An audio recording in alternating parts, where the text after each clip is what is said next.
just to explain, I'm Dr. Rachel Murphy, and my two colleagues, Ciara and Tiziana, you just saw there as well. So we'll all be available for questions afterwards. So Death and Burial Data Ireland 1864 to 1922 is a digital humanities project. It's led by Dr. Ciara Breathnach and funded under an Irish Research Council Laureate Award. One strand of this 4-year project involves developing new tools and techniques for enriching, transcribing, and analysing historical big data. I'm currently working as the senior postdoctoral researcher on the project. So in today's presentation, I'm going to outline our work as historians in close collaboration with computer scientists led by Professor Tiziana Margaria, to develop new tools to maximise the knowledge potential of historical big data and the pedagogical value of Transcribathons as practice-based learning.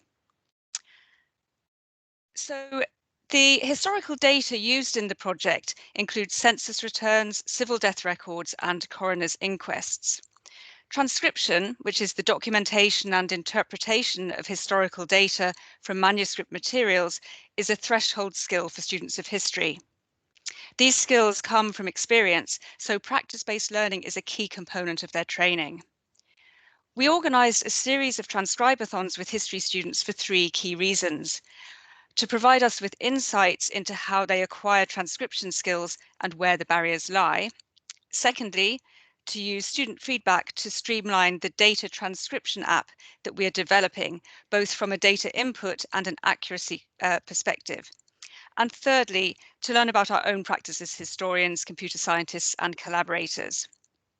Over the 3-year period since the project has commenced, we've taken an agile approach to the interdisciplinary-based practice-based learning, trialing different technologies based on variables such as the characteristics of the historical source, level of student experience, and desired data outputs. So today I'm going to be outlining 4 phases of development and how each of those phases informed our thinking from a pedagogical perspective. Starting with phase 1, this took place in 2018.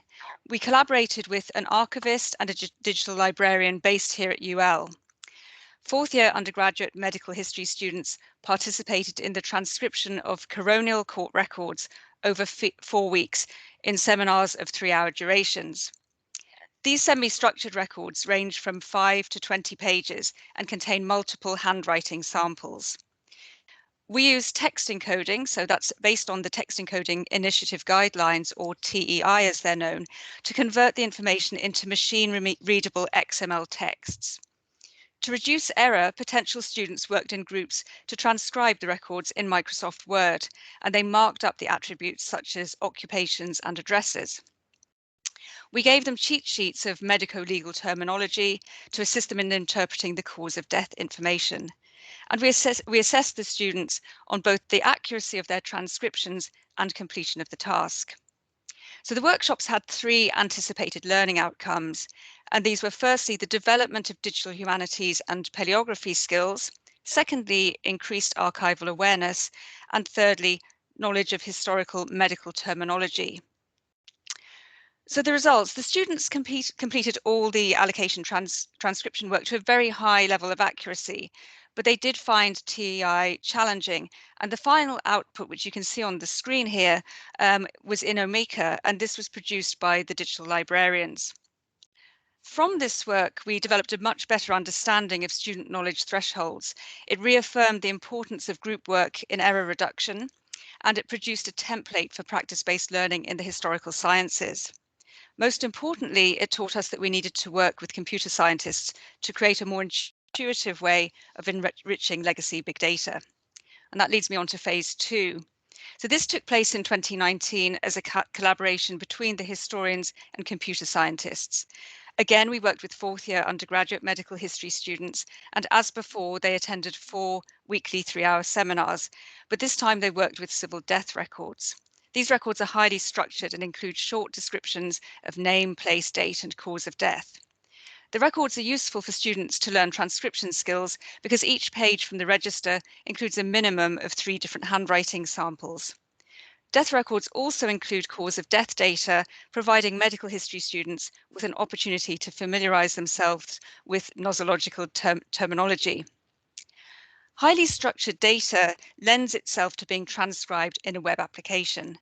The interdisciplinary team agreed that each death record should be broken down further into 24 data fields, thereby creating a rich and precise data set. While we were developing the app, we used Excel spreadsheets to transcribe the data, and the planned learning outcomes were the same as before. Students worked in pairs in a laboratory. Apart from cheat sheets, this time a team of historians was on hand to assist with interpreting difficult handwriting and obsolete medical and geographical data. If students did not complete the assignment during the workshop, they could finish the task in their own time. The historians manually analysed the files submitted by students, checking for accuracy. Based on errors identified by the historians, the computer scientists then created a bespoke classifier able to check for syntactic correctness and plausibility of the values input for each of the 24 data fields. For example, a deceased person could not be described as both a female and a bachelor. We found that the accuracy rates were lower for this assignment than before because, again, the undergraduate students found it challenging to learn too many core skills simultaneously. Even a familiar technology like Excel presented a barrier for some students. We realised that the free text entry was not a scalable option if we wished to achieve a high accuracy data set.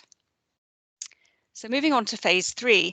In phase 3, we continued to work with civil registration of death records as before, but using our own application. Created using extreme model-driven approaches, it's underpinned by the principles of low-code application development. We changed the mode of delivery to a Transcribathon, which is defined by the Folger library as an event that runs for a minimum of 3 hours, where, and I quote, participants transcribe and encode manuscripts individually or in small groups. The learning outcomes were as before, and the students were again measured on accuracy and completion rate. 2 Transcribathon sessions were conducted in 2020 and in 2021. The first targeted 20 postgraduate history students and alumni. It was conducted live, as you can see in the photo here, in a computer lab setting, supported by a team of computer science experts and historians. We introduced students to the data and put them into pairs, asking them to transcribe 36 records into the app. All students completed the activity, though they needed additional time. The classifier had been improved since the previous workshop, and when we applied it to the transcriptions, we noted a high degree of accuracy. There were some issues with the app on the day, and 60% of students said they found the application difficult to manage. Further refining was clearly necessary. So we redesigned the workflow in the app to include several shorter pages organised by data type. The classifier was also updated based on analysis of errors made by the students. The CS team were able to use the classifier as a practice-based learning project for students on the MA in Artificial Intelligence. AI students were tasked with developing classifiers for correct, incorrect single data fields using AdLib, an open source platform developed at the Technical University at Dortmund. This real-life context was much appreciated by the students and demonstrated the pedagogical value of links between history and CS. So following the 2020 Transcribathon, we added drop-down menus, mutually exclusive options, and a pre-populated dictionary tool, including names of diseases, and all these were designed to help avoid transcription errors. Our recent 2021 Transcribathon was attended by a postgraduate student cohort of 20 students. We maximised time in the 2021 Transcribathon by introducing students to the project and the records a week in advance. We also provided them with access information and tested their logins before the day itself. Due to ongoing restrictions, we designed it as a virtual event using Microsoft Teams. Following a demonstration of the application, students then worked in pairs in separate breakout rooms where they transcribed their 36 allocated records. A support team member guided them through their first transcription, and then after that, students continued to work together, but they could call on the historians and computer scientists to join them in their room and help at any time. And then after 3 hours, we reconvened in the main room.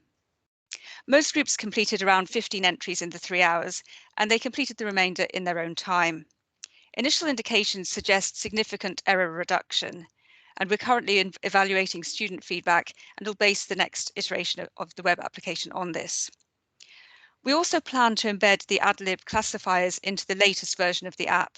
So we will combine the existing error prevention approach provided by the drop downs and things that we added that I just mentioned with the detection approach embodied by the classifiers. As soon as a record is submitted, classifiers will check for the correctness and the plausibility of certain transcription fields, thereby providing the user with immediate feedback and an option to recheck and rectify the entry. This will provide a built-in quality assurance mechanism that can serve as a blueprint for similar applications for other data sets. So the purpose of this activity, in conclusion, was to engage students in practice-based learning. Each of the phases have yielded important learning outcomes. By testing various methods and removing the more onerous levels of encoding from the process of transcription, we've developed an innovative application that supports our learners and meets our data enrichment goals. By taking this agile approach to pedagogical design as a team, we learned much to inform our own practice, not least in terms of interdisciplinary working. We note the importance of shared investment of resources and mutual respect for domain expertise. We have a deeper appreciation for each other's work. It's not just a data capture task, nor just a quick web form setup. Most importantly, our students in history and CS and AI get to experience practice-based learning in their own subject, but also develop a sense of other domains.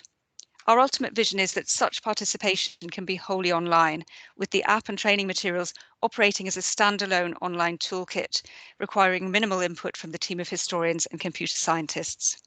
Thank you. Thank you very much, Rachel, on behalf of your team. Fascinating example of getting the students involved as authors as well